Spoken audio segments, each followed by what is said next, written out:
Welcome to Forever Exile, the Path of Exile podcast. This is episode 28. I'm Justin, aka Tags. I'm Tyler, Wrecker of Days. And today we are super pumped to have a guest with us today. We have Mr. Octavian joining us. Hello. How are you? I'm doing very well. Welcome. Thanks for coming. Thanks for having me. Happy to be here. So I just actually have a question real quick. It's Octavian, but you have a 0. Yes. What's the deal? The name comes from a character in a book that I read in high school. That's when I made the name. So I made the screen name. And the character's name was Octavian0, so hence the Octavian0. But you don't actually use it in the name. Like no, when you're generally, like, I don't know, if you're using it for like, business purposes or something like that, like trying to get sponsors, whatever you do as a streamer, internet funny man, putting a number at the end of the name can make things a little more confusing. So, do people ever actually try and throw it into how they talk to you? I've been called Octavian0 a number of times. All right, because people misread it as an O. Sure, which like has a little more of a European flair. That's right. I mean, Octavian's a European name to begin with. I think it's Eastern European. I just pulled it from a book. I don't know. I'm probably insulting some culture or other. Do you remember the book? Oh God, it's got a long and convoluted name. The Fabulous Adventures of Octavian0, Traitor to the Nation, or something like that. It was a long and convoluted name for a long and convoluted book. It was like 900 pages or something. I didn't even really like it that much, but I thought the name was cool. That's awesome. Cool. All right, so we really quickly at the beginning of an episode throw around how our week was. We're going to do it super fast because we don't really care so much about each other's today. We're going to talk with you. Sure. My week was easy. That's it. Yeah, I had a good week too. Thanks for asking. Sweet. What about you, Octavian? What's like a week for you? I'm actually, both of us, Tyler likes to stream a little bit. I don't get it. What's a week like for a streamer, for a full-time streamer? That's what you are, right? That's full-time streamer. Yeah, that's what I do with my days. So it's really variable depending on the time of the league, but at the end of the league like this, it can be a little bit difficult to get the motivation to, get up and do more delirium and all that. So recently I've been searching for, things to kickstart my interest in the game again. And this week I decided on an attempt on a solo self-found hardcore kill of Awakener 8, which is something I've not done before. And hopefully will do and not just make a fool out of myself. We'll see. So that's been this last week. That's the build impressive. For that? The build is still sort of up in the air. My starter was a Bladefall / Blade Blast Chieftain, which was really fun to level and has kind of fallen off as I've hit maps. I'm considering just swapping over to Blade Vortex Chieftain or re-rolling. I don't know. What was that ascendancy? Chieftain. Oh, screw you. It's spelled Chief Tane, okay? This has been an ongoing thing. Whatever, man. I just wanted to double check. Whatever, man. You're a prick. I didn't realize I was walking through a landmine. No. As soon as you said it, I was like, oh, thank God. There's a million things that we are going to punch each other for. You just don't worry. All right, don't get in the middle of it. Don't worry for pronouncing it correctly, but incorrectly. We will forgive you. All right. So how many days a week do you stream? 6. I take Sundays off. And how long are those streams typically? 6 to 8 hours. Wow. Ooh, good for you. So do you take holiday? Do you get like time off from, how does that work for you guys? I mean, if I want to, sure. Like it's entirely self-governed. So basically it will inevitably always come at the cost of growth, but I could take a few days off here or there, and I generally do. I actually moved recently, just a couple months ago, so I took some time off for that. Like 4 or 5 days, something like that. Like long move? Like yeah, I moved down from the Boston area down to northern Florida. Oh boy. Cool. That's crazy. Good. Wow. Florida. Fun. So so the week is 6 days of streaming, 1 day of chill. Mm-hmm. Are you actually chilling on that one day? Usually. I mean, half the day. The other half is like dishes and making sure the recycling is out and all the stuff that you have to do to be a living person. Can you check out from like the whole 6 days of what you've been doing? It depends. Like I said, it's really variable how it's a very, personally, I guess, I'm a very motivation-based kind of guy. I need to work on self-discipline to try and make it less so. But like if it's league start and I'm very excited about the new league and it's this cool new mechanic, then yeah, it's going to be hard for me to take that day off. But just for my health, I try to. Good for you. Nice. Yeah. Do you remember when you got into POE? Warbands League, which I don't remember what year that was, but Warbands League. Oh, wow. I don't remember the dots. I don't remember the dots. Warbands League was 2015. 2015. Does it show the league? Does it show what? The league 1 point, 2 point. Oh, 2.0. 2 point? Oh, good for you. And do you remember what it was that got you into POE? A friend of mine that went by the name of Red Hulk. I have not talked to him in a while, but if he's listening, hello. Who actually, that wasn't technically the first time I ever played. He tried to get me into it like a number of leagues before then. I don't even remember exactly which league it was. And I think I got to Riverways in Act 2 and said, screw it, this isn't for me. And he convinced me again in Warbands League to play it, and I got hooked. What did you come from? You were playing League or something, weren't you, before that? League of Legends was the game I used to play, and I began doing online work in. It was never full time for me in League, but it's where I got my feet under me, I guess, so to speak, where I learned how to talk behind a mic decently. I used to shoutcast amateur League of Legends, collegiate and high school scene stuff. And did you stream once you got into POE? Like, was that a pretty quick? I didn't start streaming until Harbinger League, I think, which I don't know how many leagues was between the two. I'm horrible at keeping that in my head, but like 3 or 4 at least. Why? What got you into streaming it? I mean, because I was doing all the League shoutcasting stuff, I'd obviously always had a bit of an interest in the streaming side of gaming. Like, I really wanted to be behind mic and talking and entertaining people and all that, but there wasn't really an equivalent to that in the Path of Exile scene. There was a competitive scene, a racing scene, and there is one now. I'm actually going to be casting some racing tomorrow, but it's certainly not nearly as widespread within the community. Like, for League of Legends, the competitive scene is a major focus of the community. For Path of Exile, the competitive scene is more of a niche thing that, top end players and stuff take advantage of and take interest in. So if I wanted to pursue that interest in the new game that I really liked and was spending 10 hours a day on, the option was stream my own gameplay, which at the time was abysmal. But I was able to bend, the talents that I had learned from being entertaining behind a mic for casting towards being entertaining behind a mic while playing. It's a very different beast, though. That's for sure. So you said you're showcasting, I think it's a race, right, tomorrow? Yes. So now I know you guys do a lot of, especially end league, private leagues and like competitions and these races and stuff. Do you like the fact that it's more you guys driven than GGG driven? Because it used to be the complete opposite. I mean, I don't know how much of a tirade you want. I really want to see. Curious.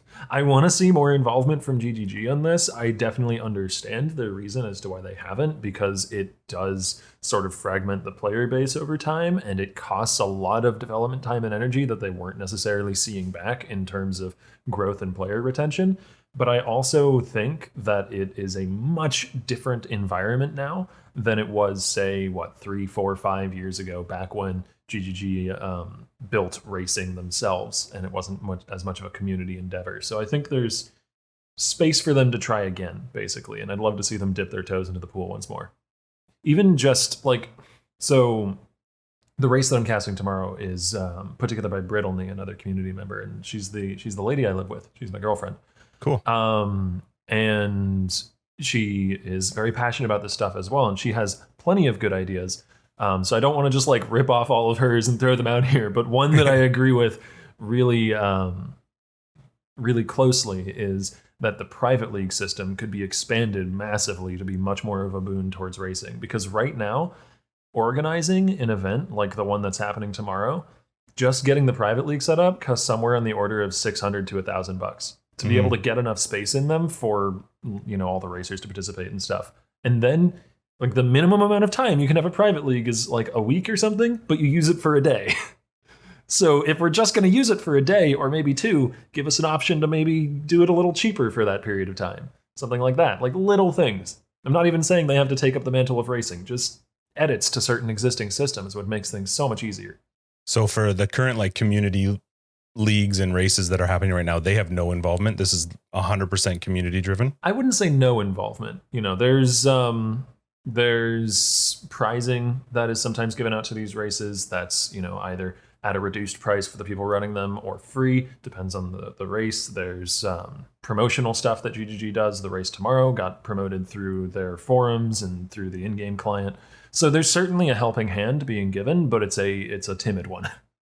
What's the number of people for that cost to start that league? How many people can join up? I don't Roughly, know off the top of my head. The community race, which is going to be the week after tomorrow, and which is more open, and you don't have to have like a qualifying time to get in, so you know, more open to amateur players and stuff. That one I think is the maximum size a private league can be, which is 2,000. It might be 1,000. It might be half that, but it's quadruple digits. It is too bad that they don't do something to provide something on that end at the very least. You know, like for you guys to be putting out that kind of money to start the league. I mean, even we did a for fun private league this year or this league. And yeah, we didn't have even close to those numbers, not tiny numbers. And it's a lot of money for, you know, and Jesus, we're not even doing it as a race, like where it's going to be used for like 1 day to 7 days.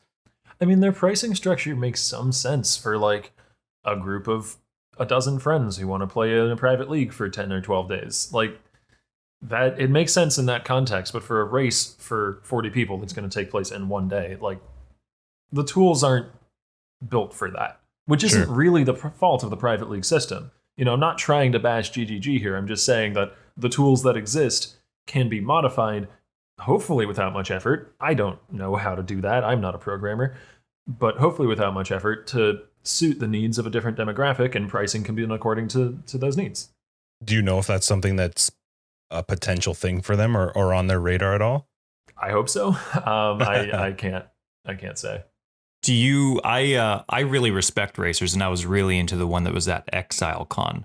And they interest me, but I have no interest in actually doing one. That's not what interests me in gameplay. How about you? I mean, you're obviously doing it. They interest you, but do you like that play yourself? Would you be in one? The longer term races I really enjoy. So like a flashback 2-week event or something like that. I get really into those. I've managed a few demis.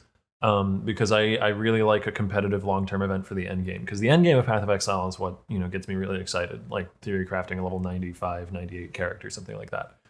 Less so the Act 1 through 10 kind of burst speed races. Those are not my cup of tea for playing, but I find them very interesting to spectate, and I find them really interesting to cast as well. And they're also the kind of thing that is much more sustainable for a racing scene. Like, if you're gonna predicate a racing scene on the basis of level 100 pushes in a 2-week or 1-week period, you can have like one of those a league, maybe two. You can't have a regular racing season with that because it's just too taxing on the players. And there's too like few people who can dedicate the time to do that. Yeah. So the one that you're casting tomorrow, was there a qualifying for this one then? This one was a, I guess, an invite/qualifier race. So you either got an invite if you were like a proven racer. So, you know, somebody like Havoc or Tai Killer, they can join because they've proven over multiple races in the past that they can put up competitive times. Or if you're an unproven entity and you want to join, you just get into the Discord and send a, I think it was a sub 2 Kitava 5, Kitava Act 5 sub 2 hour, which is not too hard of a bar to hit. When we were doing the Method Rush race season, people were hitting like 1 hour 30. So that's 30 minutes under what some of the best performers in the racing scene are doing. And is that what the race is tomorrow? Is it there's a number of different races tomorrow. There's a 2-hour long XP event. I think there's an Act 5 Kitava, and there's one other that I'm forgetting, which I shouldn't be forgetting. No. That's pretty sweet. So just have you ever done a sub 2 Kitava? Oh Jesus. Kativa? No. Sub 2? No. I wouldn't even know what my fastest is. I've never looked at the clock ever. Yeah. No.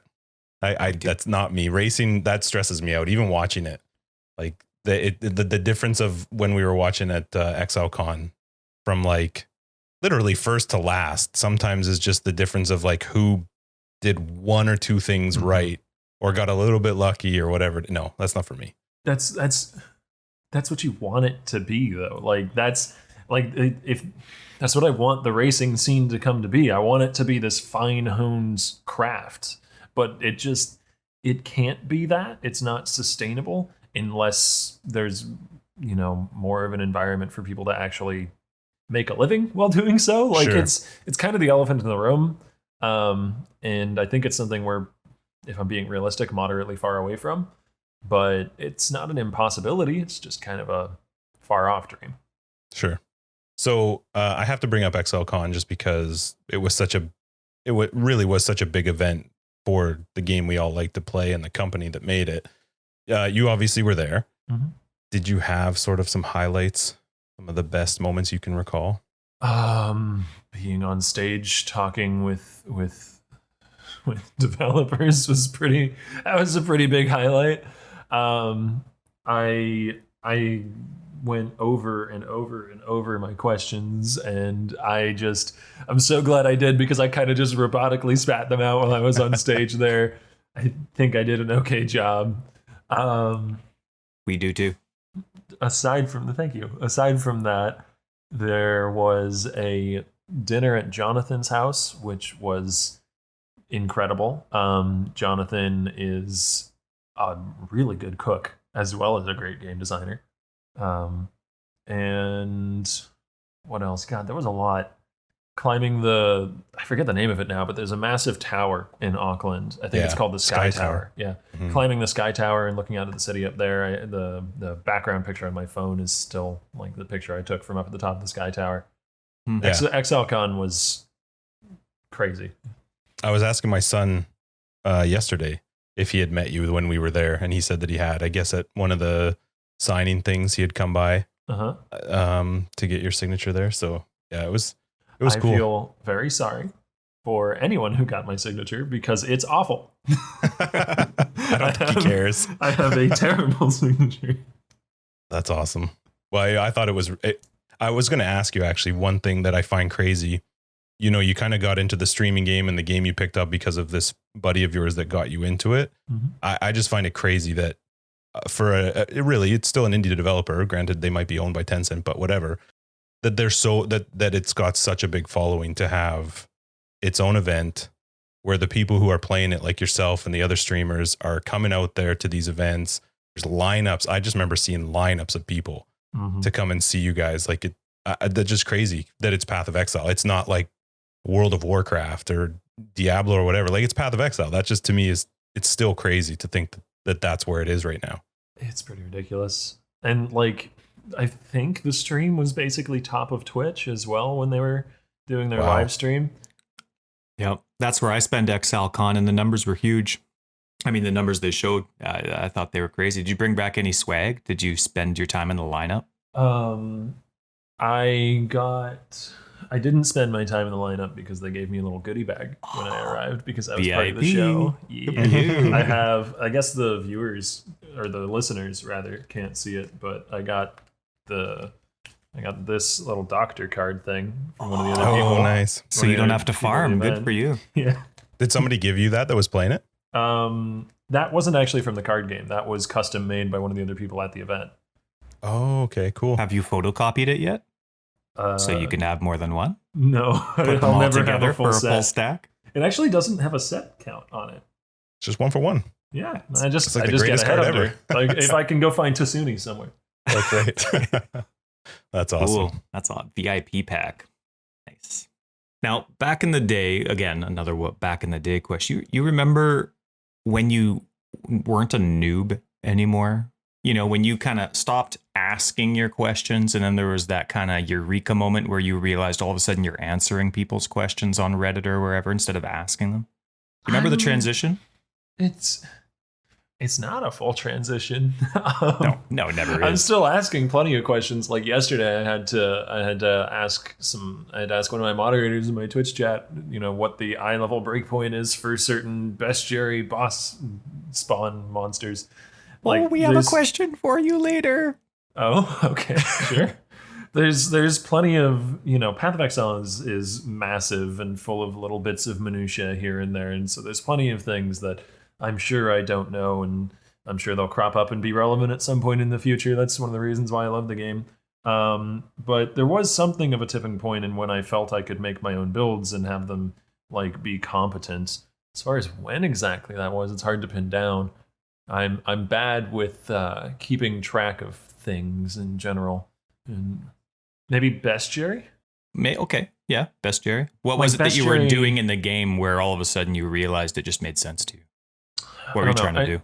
Bestiary League, I still wouldn't say like I was making good builds in Bestiary League, but I was making more competent ones. Like they were competent in one specific area of the build, but they weren't like well-rounded. So I had a when Spectral Shield Throw came out in Bestiary League, I had a Spectral Shield Throw Deadeye that I really liked and that could clear quite quickly, but was like way too squishy. And was using a couple suboptimal uniques because I like thought they were cool and stuff, which is a fine reason to use a thing in the first place. I'm not trying to criticize that, but so long as you were aware that you're using it for that reason, Yeah. And I don't know. So I was figuring out how the game functioned, but I still wasn't experienced enough with all the different tools to use them to their maximum potential, I guess. Spectral Shield Throw is a good skill for that, though. It really changes what you focus on for damage, and defense within that, right? And I don't remember which league they made the change, but there was a Bay class where you got really excited when Jonathan or whichever other co-creator was there, and the first thing that came to your mind was improving Spectral Shield Throw. You got really excited about it. Do you remember that? Yeah, and they still... Did it work? I mean, Spectral Shield Throw is a lot better now than it once was. The unique jewel is a really big deal for it. It makes it a lot more palatable to play in maps. But its hitbox is still trash, and I want its hitbox to not be trash. And like, if they change that one thing, Spectral Shield Throw goes up so many ranks in my mind in terms of where it is. Like, if there was a full ranking of builds, it probably goes up like 20 places. Sweet. Because the scaling is there through multiple different methods. You can do Bleed Spectral Shield Throw. That's actually decent. I saw a guy get to depth 1,000 in Delve with that. Like, it's solid. You can do Impale Spectral Shield Throw, which is... I've not seen evidence of that being good, but I feel like it should be. And then Cold Conversion Spectral Shield Throw is fine. Like, there's the damage is there, and the clear speed is there, but it just feels clunky to play still, because its hitbox is still tiny. I always wanted to use it with totems, but I don't think you can. I think last time I looked into it, you couldn't. I would love to. 4 ballista totems or whatever it would be. That would be really neat. Ranged attack totems, or I guess ballista support now, showing my age, can only be used with ranged attack weapons, and a shield technically isn't one. So I guess they'd have to make a specific exception to that rule for it to work. Yeah. Do you have a favorite skill? It's hard to choose. Scourge Arrow I've leveled to 100 twice. Ooh. So I like Scourge Arrow a lot. Yeah. But Flicker Strike is the build that I used to play all the time back when I was first getting into streaming and stuff, which probably didn't help my stream growth. Just like make people sick. Yeah. People have to close your eyes to watch. A little hard to watch, but really fun skill. A little bit left behind in modern day POE. It's strong enough. You can still make it work. I need to go back to it at some point. Of what people consider like strong or popular skills, are there any that are your least favorite of those? Because it'd be really easy to pick a least favorite skill out of some of the ones that just never get used. But out of the ones you see a lot of that people are using, are any you just don't like? I don't know that they're crazy popular, but I've never... They're all bow skills, actually. I really dislike playing Tornado Shot, or Ellie Hit, or Explosive Arrow. I have disliked all of those. Explosive Arrow I played before the rework, so I'm probably going to give it another try soon and see if it's any better now. But for all of them, it's just kind of the physical feel of the skill. They don't feel like they have any weight to me. Incinerate, I kind of hate Incinerate too for the same reason. It does fine damage. Incinerate is actually quite good damage. Better than a lot of people give it credit for, but it just doesn't feel good. It doesn't have that, maybe it's the sound design or something. It doesn't have that meaty feel to it. So do you have a favorite league that you've played in? Delve. Since Warband? Oh yeah, okay. Yeah. My top 3. That was there was a correct or incorrect answer to that. You had only a few options and you did it. Why Delve? Delve is the first league that I ever properly min-maxed a character in and really, really made it quite strong. And the reason I did that is because I wanted to push for 1,000, and like that forced me to get better at the game. Did you take time into Delve to like it, or did you like it right off the bat? I'd say I was fine with it right off the bat. I didn't like flares before they were changed because the initial throwing system for flares was pretty bad, but they changed that pretty quickly. And before they changed that, they actually, this is a little nagging annoyance that I've had for a while. Before they changed flares and made them much more usable, they nerfed the EMP guys so that they did very little damage and had a really short EMP. And then after they changed flares and made them much more usable to combat the EMPs, they never changed them back. So the EMP guys are still neutered and like not really dangerous at all. And I feel like they should change them back. And worst league that you did not like the most? I don't want to use the word hate, but least favorite the league. Least favorite league was probably Legion. Really? Yeah. Why? It was just monsters in a square. It just wasn't very interesting to me. You like the not in depth, but the more detailed leagues better? Generally. My top 3 are Delve, Metamorph, and Synthesis in that order. So I'm adding something here real quick, but did you pay attention to that post recently about the Synthesis lore? No, I have not read that. I saw it, but I haven't read it yet. Yeah, it's pretty good. I won't bring anything up. I'll leave it. You can check it out. It's just short. It's just cool. It's interesting being able to hear from some of the writers, like what their background thought was, because obviously GGG is pretty notorious for not always giving you all the details, which I like, but it was a chance for the writers to kind of give you some background into what was happening in Synthesis. You said that was one of your top 3? Yeah, that was my 3rd favorite league. Oh, you like the mechanic of it? Like, yeah. The one thing, if they brought Synthesis back, if ever they did that, which I doubt they'll do wholesale, but the one thing that I would like them to take away is the decay in memories. I don't feel like that served really any sort of purpose, in my opinion. But other than that, I pretty much liked everything about Synthesis after the first big patch. Before the first big patch, it was crashy as hell. It was, laggy. It was horrific. But after the first big patch, it was fine. It was fun, in my opinion. I liked the Synthesis outside of the squares. I just couldn't. It just was so extra to the game for me to try and focus on that, especially when you have like relatively limited time to be able to play. It just was a hard thing to focus on. Yeah, I mean, the viewpoint I have is obviously quite a subjective and biased one, like as any human being will have, because we all have our subjective and biased opinions. But like talking as someone who's dumped 10,000 hours into the game and who streams it for a living, I like having a really complicated puzzle to play with. But I can understand how it would be daunting and annoying even to someone who has like 15 hours a week to put into the game. Yeah, it kind of for me at least, it becomes something that you just don't focus on because you just don't have time to really learn that aspect of it. It looked cool. It did. It looked cool. It looked really good. Actually, that whole league looked really good. I loved like the art of that league and the look of it, but just the squares threw me off. I remember the writers that write the lore mentioning how that was one of their I forget which writer it was, but that was their favorite league so far to write. When they were at Excelkhan, they were asked which league was their favorite, and they mentioned that it was Synthesis, just the background lore of it all. So yeah, check out that post. It's interesting. I think it is a cool post. It's pretty short, but it's still cool to hear from the writers. So you told us your favorite and least favorite league, and then your top 3 leagues.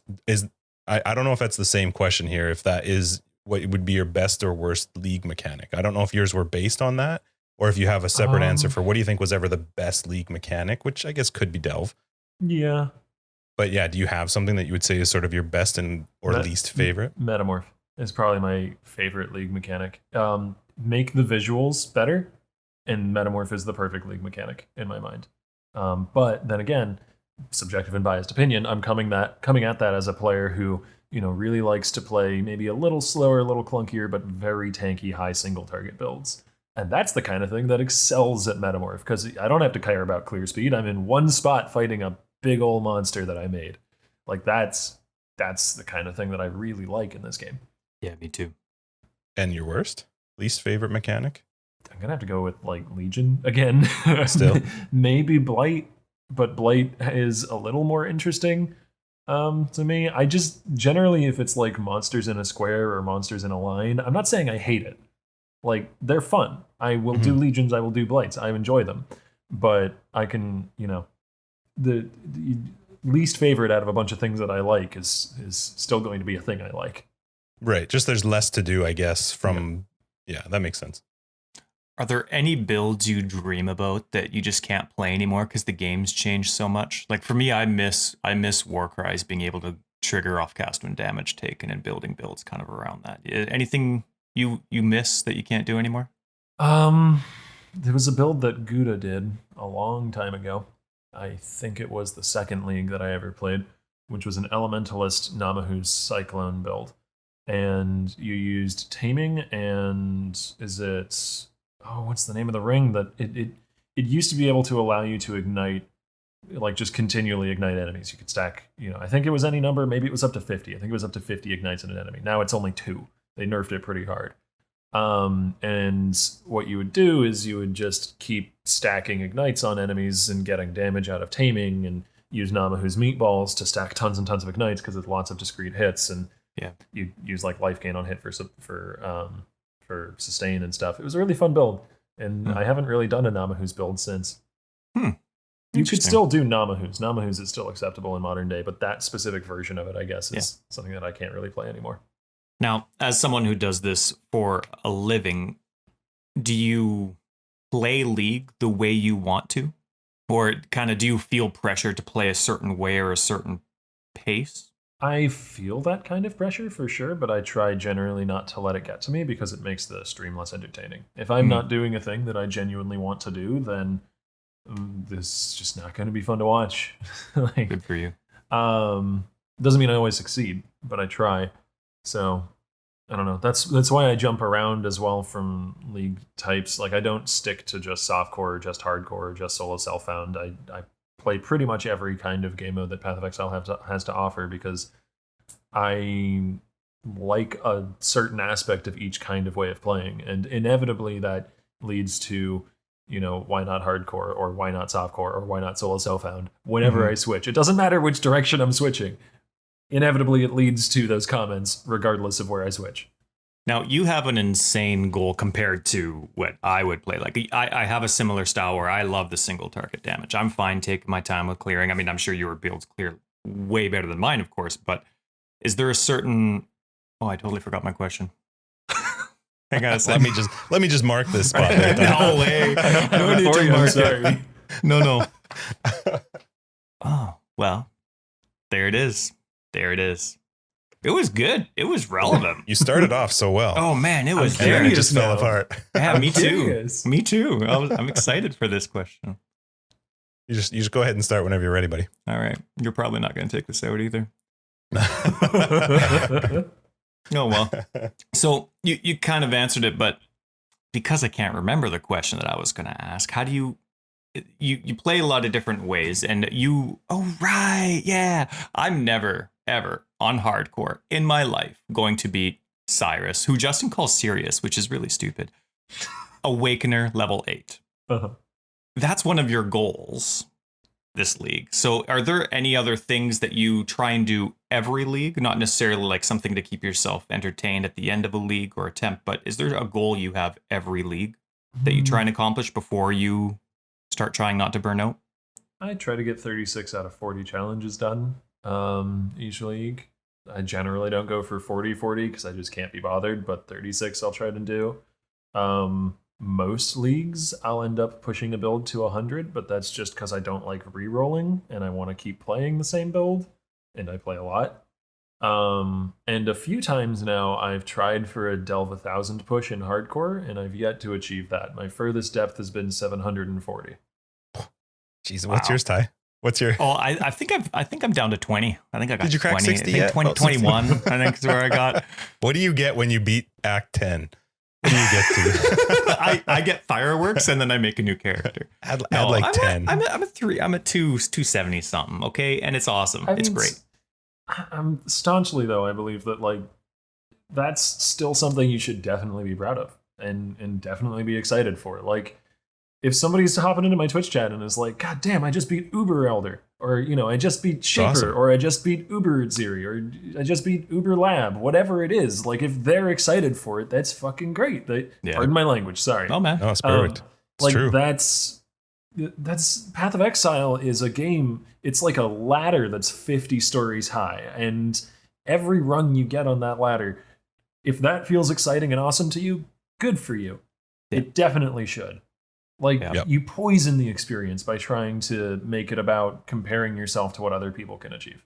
Yeah. Well, and we've had that conversation quite a few times on different episodes where, we've gotten feedback or talked to people who like the fact that we're definitely way lower on that rung than what they get to see people play, because you guys get to play a lot. Yeah. You've played many, many leagues, many, many characters.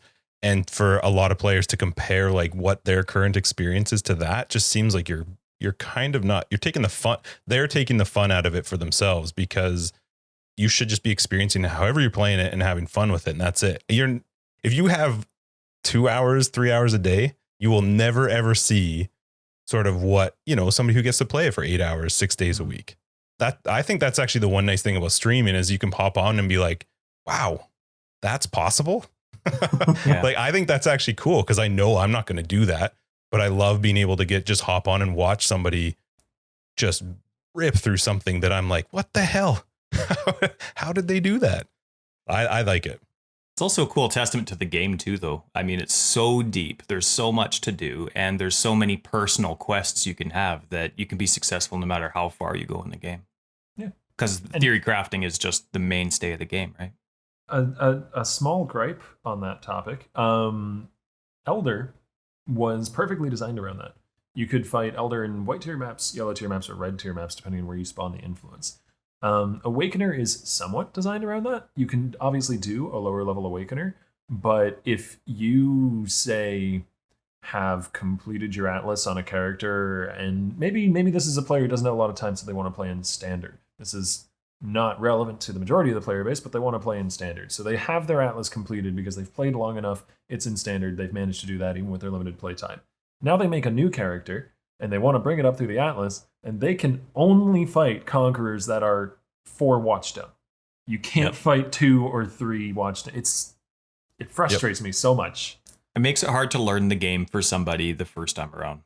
Well, the first time around, you get to fight all of them through the levels. It's if you reroll, if you make a new build, you don't get to test it against those litmus tests, benchmarks, whatever you want to call it.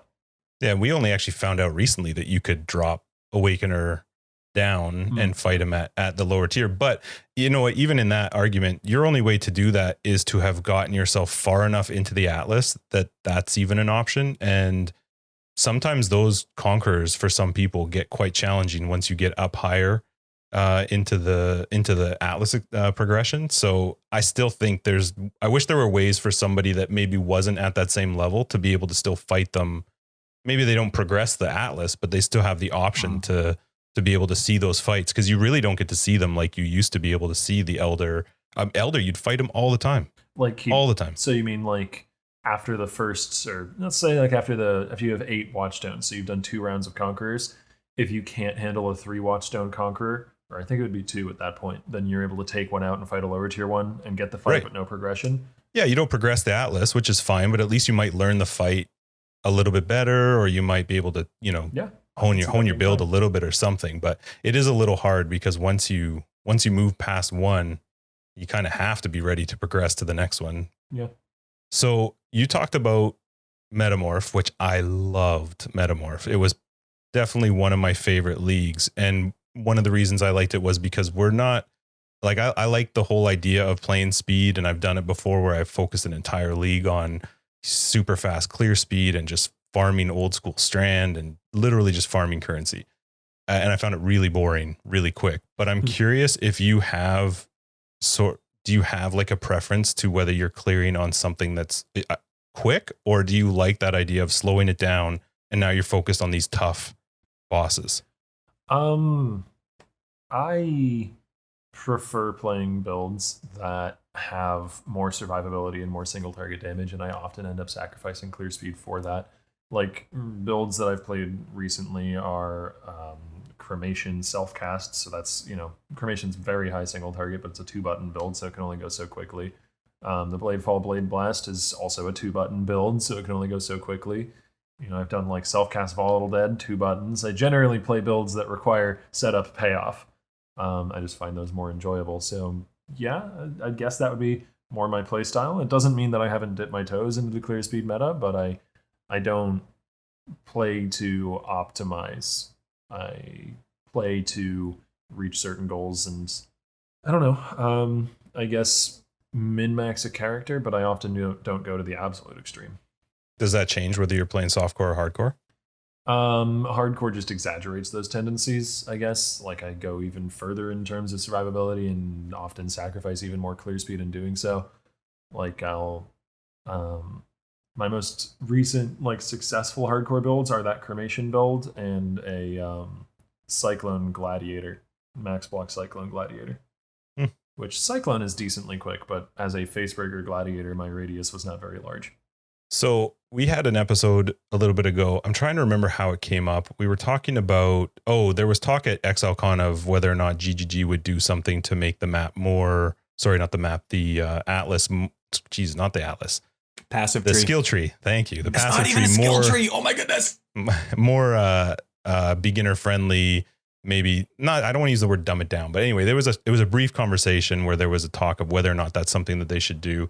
Tyler and I were talking about it, and I had mentioned the fact that I thought that tree is kind of something that sets Path of Exile apart from a lot of literally every other game out there. It's just this massive tree that you see when you first start the game that's insane. Mm-hmm. And through that conversation, we were talking about what sets POE apart from other ARPGs, but even other games in general. And he had mentioned the socketing system that, you don't see a whole lot of games where you're, actually putting your skills into these sockets and not just earning them right away.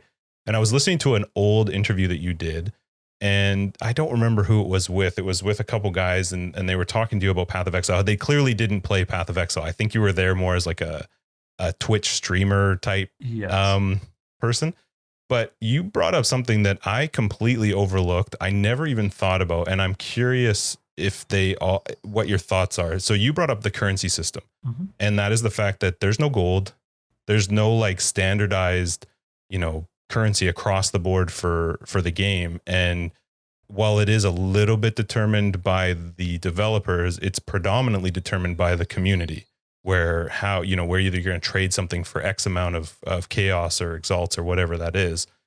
Can you look at those three options and say, like, what is it that sets POE apart? Why is it that somebody like yourself is just so drawn into Path of Exile, or that somebody who maybe hasn't played it before, what is it that sets it apart from the other ones? For me, the biggest initial draw was the currency system. I've always been like drawn in by complex crafting systems in games, and I've also always been drawn in by larger markets that I can play around in. I really enjoy trying to like find a niche in a market and exploit it and make a bunch of currency that way, which I don't do as often nowadays, but it was something that I did a lot more when I was starting to play the game. And so, yeah, the currency system drew me in, but as well as that, the freedom within classes, I think, is another thing that Path of Exile does really well that a lot of other games don't do, and has been eroded at somewhat since the early days, when there was basically the difference between a Marauder and a Shadow in the very early days of Path of Exile was starting point on the tree and like initial stat distribution, and I guess unarmed damage, that sort of thing, base life. Like there was, aside from that, there wasn't much practical difference, but there were also so many fewer variables in the game that those variables were individually more important. Nowadays, you have like ascendancies, and those are huge, and so it makes a lot more of a difference which class you choose, but you can still do like a chieftain spellcaster, or you can do, like a melee trickster, combinations that wouldn't quite be the obvious one on paper, but can definitely work out really well if you build them correctly. And that kind of freedom, because everything is localized to the same passive tree, is really, really cool, and a big part of what sets Path of Exile apart. And also something that I've noticed has been sort of lifted by other games that are, innovating forwards in the genre or in other genres. I've seen that kind of thing crop up more and more over the past few years.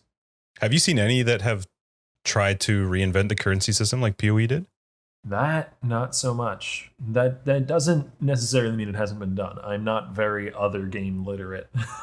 Sure. I get really into one thing and I kind of just stick with that thing. So I've not played a lot of stuff other than POE recently. But and by recently, I mean within the last 5 years. You beast crafting you mentioned earlier, and it's obviously a big part of the game now with how they've added it to the core game. Justin, I obviously know everything there is to know about beast crafting. We don't need to learn it. Just kidding. Can you teach us beast crafting? Go. Everything. Start now. Okay, well, the majority of beasts are just unique drops on a timer now. Or not really a timer, unique drops that you have to go and do again. So I actually really have issues with the current implementation of bestiary. Aside, not the mapping implementation, the killing of beasts and Einhar catching them and Einhar having cool voice lines. I'm all for that. It's so much better than nets. Do not give us nets back. Yes. They're still in the filter. They're still in the filter. Yeah, you can still use necromancy nets on standard. If you kill a beast, you can revive it with a necromancy net still, apparently. Someone in my chat was saying that a few days ago.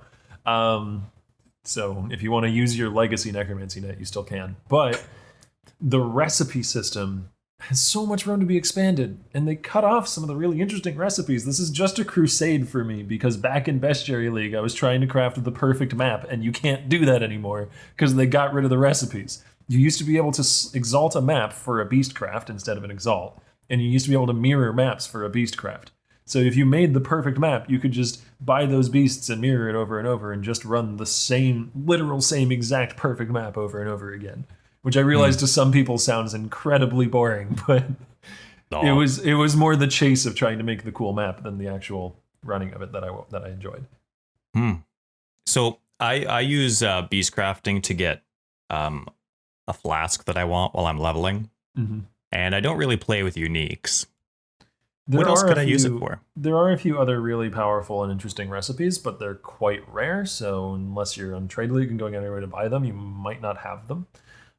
So a couple of the really strong ones that are very useful for crafting and should pretty much always be on your mind whenever you're doing higher end crafting are the Ferric Lynx Alpha and the Ferric Wolf Alpha, I think they're called. And they allow you to either remove a prefix and add a suffix, or remove a suffix and add a prefix. Random ones. Yes. So it's like an exalt and an annul at the same time. And sometimes can allow you to target, like say you're trying to isolate two really powerful mods, and one's a prefix and one's a suffix, and you have, a bunch of garbage suffixes next to the mod you want and only one prefix, which is the one you care about. You can flip a suffix up and then flip a suffix up and take two gambles, one that's a 33 and one that's a 50-50. To make your item, which is much better than like annulling is going to be. Yeah. There's also being able to split items, which will keep some of the inherent properties of it. So you can like split a 6-link, and the second item that you create will also be 6-linked, which is quite powerful. And then there's the imprint beast, which allows you to. Did you play back when Eternal Orbs were a thing? Yeah. So it allows you to Eternal Orb a magic item. But only one magic item. But Eternals are so incredibly powerful as a concept that even being able to Eternal a magic item is ridiculous. Yeah. I still have them in my filter Eternal Orbs just in case, because they're that exciting. They get just snuck back in. Yeah, in case there's a glitch and yeah. Now I've heard that is it bestiary or bestiary? What do you say? Bestiary. No, don't. No, you He's already ruined said it like 40 times. Doesn't matter. I wanted to catch him off guard. Oh, you ruined it. All right. Well, I've heard it's not, and I don't know if this is from people that know anything about anything, but I've heard that it's not really going to mesh well with the style of gameplay that PoE 2 is bringing. Have you heard anything about that? No, I hadn't. Okay. Why would that be? I have no idea, because I don't know anything, and I don't know if they knew anything either. But is there anything about PoE 2 that excites you?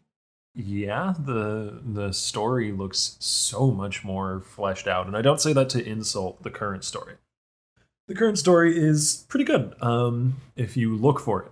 But PoE 2's story was, it wasn't shy and hiding in the corner and waiting for you to come say hello. It was boisterous and in your face, and it was meeting you on the other side of the goddamn room if it had to. The story was so much more approachable and Cthulhu-esque, sort of, like kind of kind of had that call from beyond the void kind of thing going on. It was really cool. I realize I haven't mentioned a single game mechanic, but I got really hooked. No. I got really hooked by like the environmental storytelling and the lore and the visuals and all that. It was absolutely beautiful. We got hooked. We introduced the not introduced, but we talked about there was a music video for POE 2, music in POE 2 thing that GGG released a couple weeks ago. And in it, while we were trying to talk about the music, we just got so enamored with how the game looked and brought us in. And we were quite excited about it. Did you? I'm really excited about the game slowing down, or at least attempts to slow the game down. And that was referenced quite a few times at Exilkhan. Does that interest you as someone who prefers the big target damage over clear speed? Yes. To some degree, though, I think it won't be quite as what's the word I'm looking for? I don't think it'll be quite as severe as it may have seemed from the Exilkhan demo that I played, because Neon, I think, said in the interview that I did with him that they had tuned up the difficulty for Exilkhan because they knew that their dedicated players would be there and they wanted it to still be tough. So it may not be quite that nasty, at least not in the first few acts, but it was really, really nasty from what I played at Exilkhan. I remember one particular boss, I think his name was the Rust King. He did me in a few times. He had an AoE attack where he fired out a nova of projectiles that bled you real hard, and this was like 3 zones outside of the first town. So no, you do not have a staunching flask.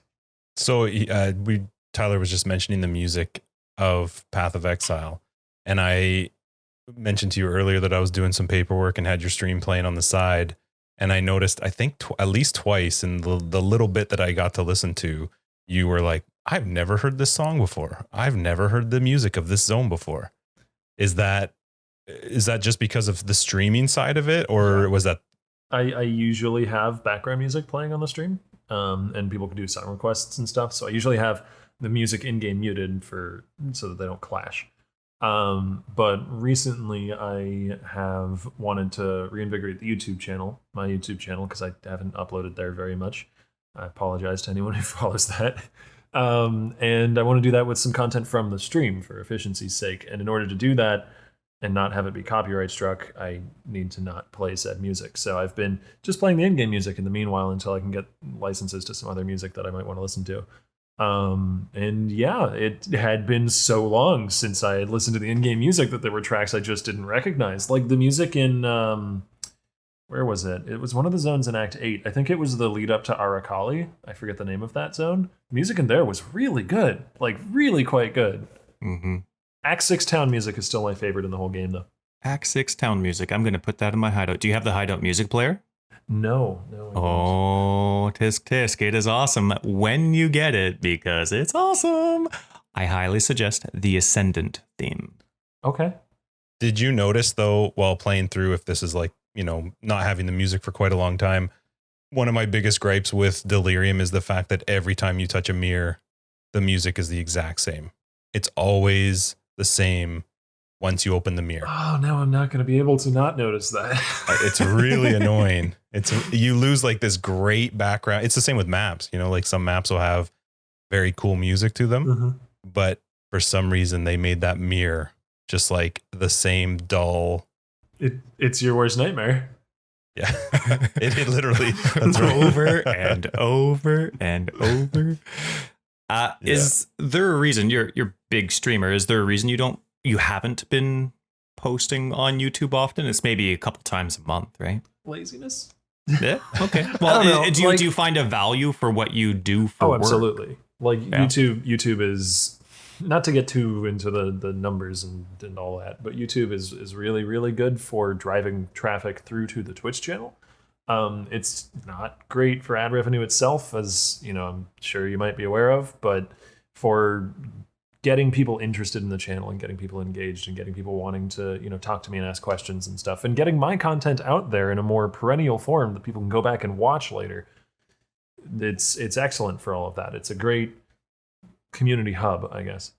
Yeah. Especially because you do builds too. And that, I feel like that gets a lot of attention on YouTube. Yeah. is people that are doing their builds or whatever, how they play or that kind of stuff. I have a guide for that cremation build coming out this next week. It'll be the first piece of YouTube content in like a month.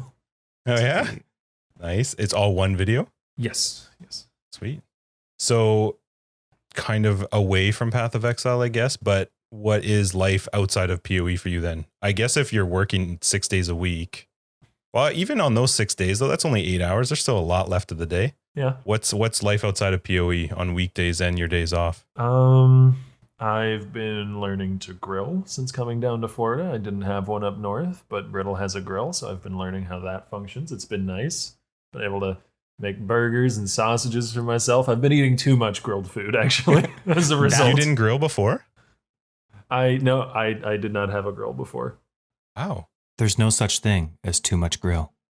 You can barbecue. There's no limit. I think my heart in 30 years might disagree with you. No. Well, just throw in some chicken every now and then you're fine. Yeah. No. The only time you have a problem with a grill is when you wake up and cereal's your only option, so you go outside and you barbecue your toast. That's when you know you might have a problem. Otherwise, you're doing fine. So hang in there. I'll make sure it never gets to that point. I didn't know there were places that just don't grill stuff. I mean, it's not like no one grills anything up near Boston. I just didn't have a grill. I had. Is the only reason that you got into it now because Brittle has one? Yeah, Brittle has one. Okay, that's awesome. And I've moved in with her down in Florida. What else? Been watching. I didn't have a television growing up until I was like 15 or 16. My parents were very much against it. They didn't like gaming either, so they're okay with it now, though. Now that I can make a living doing it, they're okay with it. Yeah. Stick it. But yeah, so I'm catching up on a lot of TV that Brittle really loves and that I've never seen. So I'd never seen The Sopranos before. We've been watching that. I've never seen The Wire. Never seen Scrubs. A bunch of TV shows that are apparently core. Scrubs. Did the whole COVID-19 thing? Does that change much for your day to day? I've been feeling a little stir crazy now and then, which is weird. It's not a feeling I usually get, but I guess it's the not being able to go and do things. I normally wouldn't go and do very many things, but not even being able to is psychologically it flips some switch. But I'm very lucky to be in a position where that is my biggest gripe. Sure. I can't go to the grocery store anymore. There's people with way bigger problems, and yeah, mine are not very important. And outside of catching up on other shows and doing some grilling, which I love that. Do you play? Are there other games? I've been playing Risk of Rain 2 specifically. Okay. I adore that game, and I've been doing the occasional stream of Noida, which is a little roguelike dungeon crawler. I love roguelikes. I'll get hooked on a roguelike and I'll play it for 5 to 8 hours a day every day for a week, and then I'll put it down again. So a few of them I've been hooked on are Rogue Legacy. I played the hell out of that for a little while. Slay the Spire. What else? Noida now. Hades. Do you play off stream? Games that aren't Path of Exile, I'll very often play off stream, and Path I will when I'm really excited. And I just don't I can't stream for some reason or another, but I still really want to play Path. Oftentimes I'll finish up a stream and need to calm down and relax a little bit after the stream and unwind, and I'll do so by playing Path. I just keep wanting to play it. I don't know. Is that just because you don't have to be on for that time? Yeah. No, streaming is not just playing a video game in front of a camera. There's I don't want to glorify what I do because there's much harder jobs out there, absolutely, but it isn't just putting yourself in front of a camera and playing a video game. It is being entertaining, or else you fail. For a long period of time. Yeah. If you don't be entertaining, then that's fine, but you're not going to grow. You're not going to get an audience. If that's just your hobby and you just, you want to stream to your group of 5 friends and you don't really want to commentate too much, and that's fine. I'm not saying you shouldn't do that, but don't expect it to put bread on the table. Yeah. Yeah. There is a correct answer. Do you like Dark Souls? Yes, I have played 1 and 3, but not 2. You have answered correctly on many questions where opinion is correct or incorrect. On PC? Did you play them on PC? Yes, I because I grew up without a TV and because I grew up without any consoles, I'm absolutely crap with a controller. So it's actually much easier for me to play the games on mouse and keyboard. You played Dark Souls 1 with the mouse and keyboard? Yep. Wow. Ooh, that's almost like playing POE hardcore. That is good. That is good. Now, Wow. how do you say when you live in Boston? How do you say Boston? Well, I don't have much of an accent because I grew up in like hoity-toity fob suburban area where there, I went to high school where like nobody had accents or anything. I wasn't anywhere near.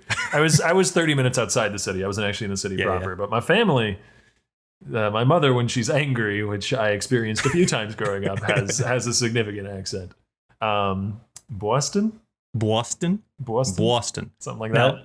You just moved from Boston, and maybe you're not as well. Maybe you are really well known where you are, but I was thinking specifically in Boston.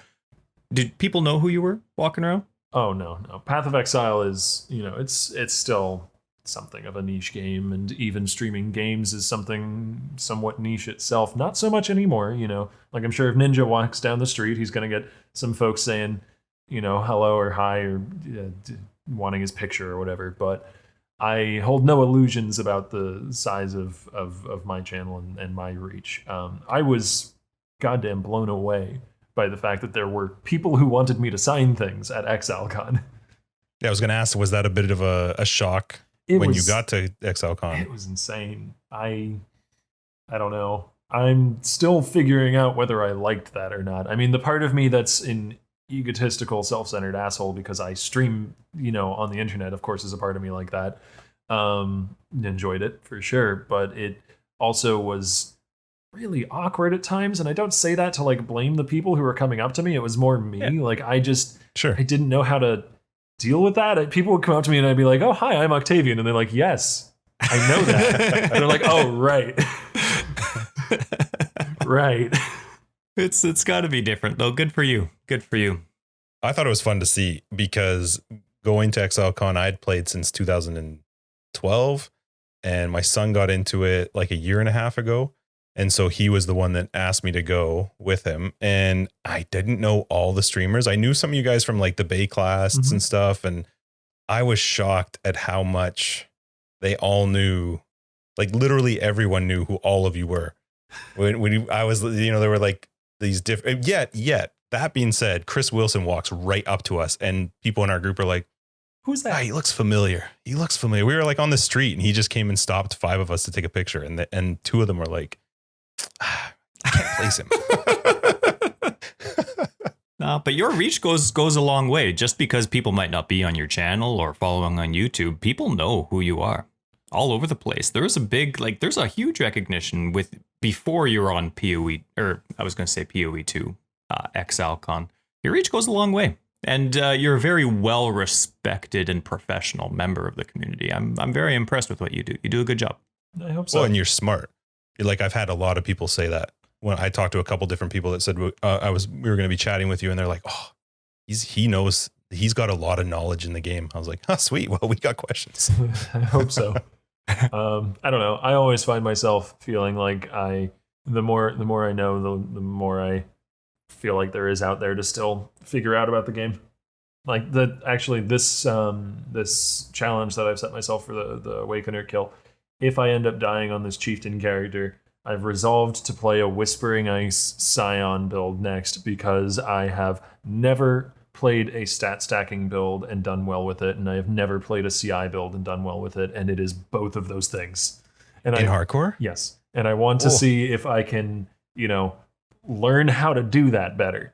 Because I for a long time, I've never touched ES builds because I just don't really enjoy them. And I've never been able to do them particularly well. And I can't give people good advice on it. And I can't help people with their builds. And I feel awful about it. So I want to try, even if I don't enjoy it very much, I want to try and get better and more educated on that thing because it's an important aspect of the game. And I want to learn how to do it better. I feel like that's just motivation for your chieftain not to die. I guess.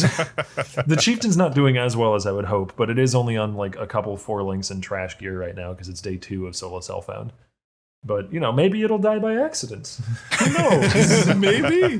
But for the new people listening, think about that. Think about how much experience and knowledge Octavian has, and still how much he feels like he wants to learn or wants to know. Don't be, what's the word, discouraged by how much you have to learn. Just take it a step at a time like he did. Yeah. Now this, I want to say that you don't have to tell us where, but I kind of want you to have to tell us where you have it, if you have one. Do you have a Path of Exile tattoo?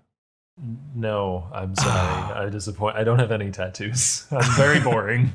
So, well, I don't either. Do you know what your Path of Exile tattoo would be when you get one? Tane's helmet.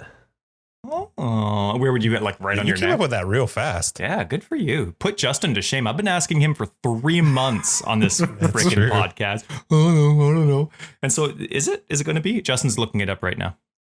I mean, I'm not going to get a tattoo because of this show. I'm sorry.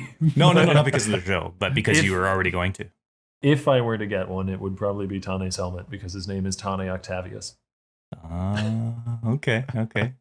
And it would be like right on your neck. Like a giant I don't know about that. I might want to pursue other lines of work after this at some point. Just permanently married to POE. Yeah, maybe like up on my shoulder or something so I can wear long sleeves. Sweet.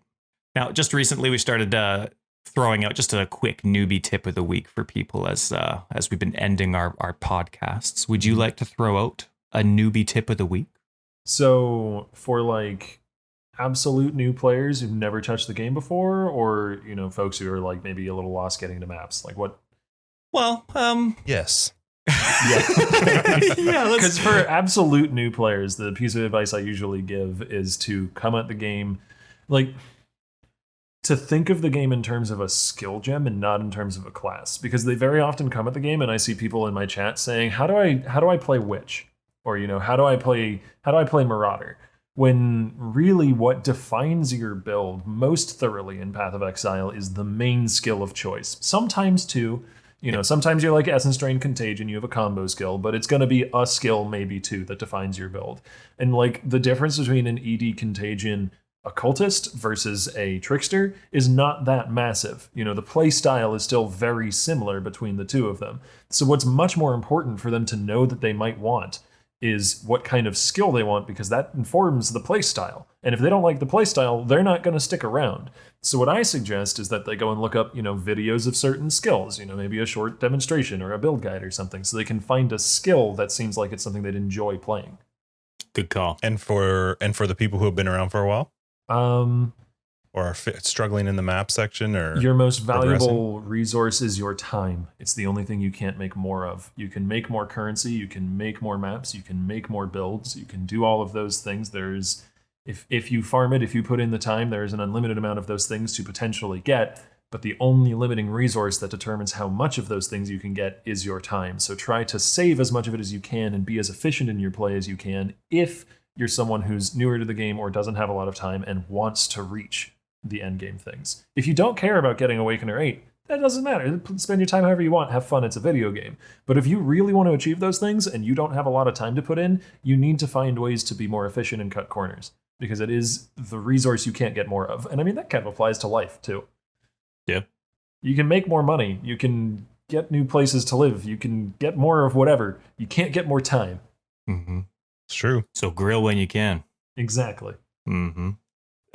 We have to really quickly just touch on this. Normally we do like a week in POE and things that have happened, and we probably would have just skipped it just because we were chatting with you today.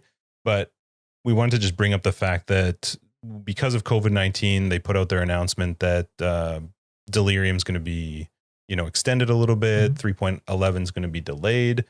I think they've got like June 2nd is what I can see for when they're hoping to announce, maybe, and then the 19th for PC, which is the only one that really matters for when the launch might be.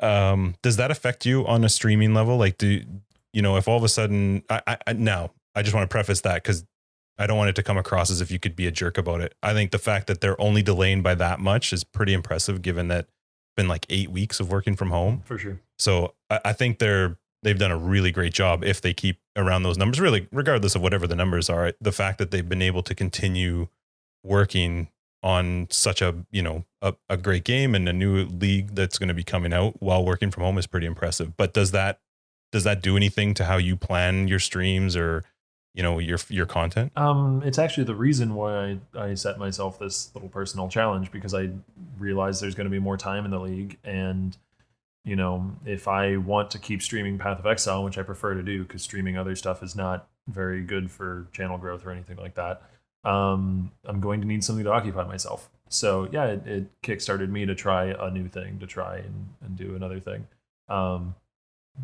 Aside from that, it doesn't really change much. My daily schedule is still going to be pretty much the same. Do you have any hopes for 311?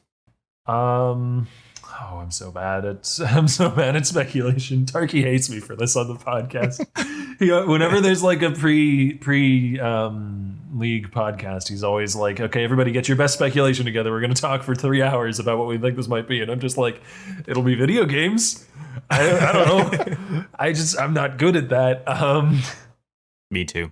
I would love to see further additions to... I would love to see more folding in of mechanics on top of one another. Basically, what they did with the lore of Synthesis, where they had lore lines where it's like, you know, there's this memory from Delve and there's this memory that's related to Abyss and whatever.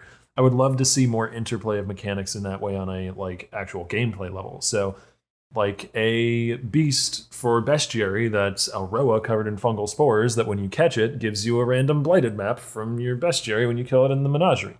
That sort of thing, like intertwining of these mechanics in more meaningful ways than just this mechanic drops talismans now.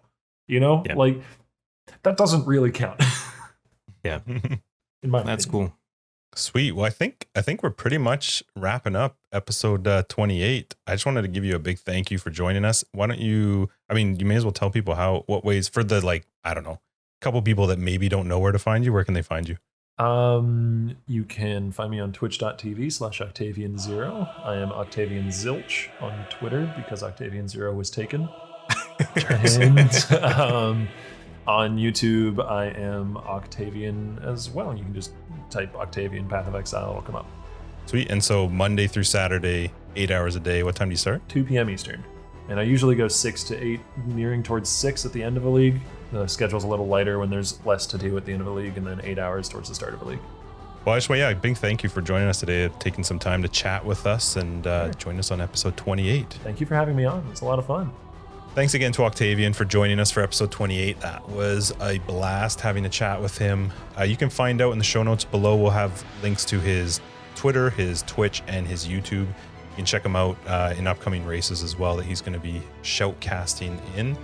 A quick shout out to Fern for being our first ever Patreon sign up, which is awesome. Yeah, Fern. We still have our Patreon running. We've actually done a bunch of big updates to it. You can check it out somewhere linked below on our website, Discord, all that good stuff. And one of the biggest fun things that we're excited about is we're adding a Forever Exiled After Dark podcast for our Patreons to just, you know, listen to us chat for a little bit after our episodes and hear more things of our thoughts and talking. The stuff that's not worthy of podcasts, but it is worthy of Patreon. That's right. So you can check it out for a bunch of our tiers that we've added, and you can check the show notes below for links to our website, links to our Twitter. We're on foreverexiled.com as well as foreverexiled82 on Twitter. And that's it for episode 28. We'll catch you in episode 29. Wait, I meant the opposite. What? Oh, well. Oh, What? I don't know. No, like, you know, no, like, it's just casual talk. It's not like epic talk. It's epically casual.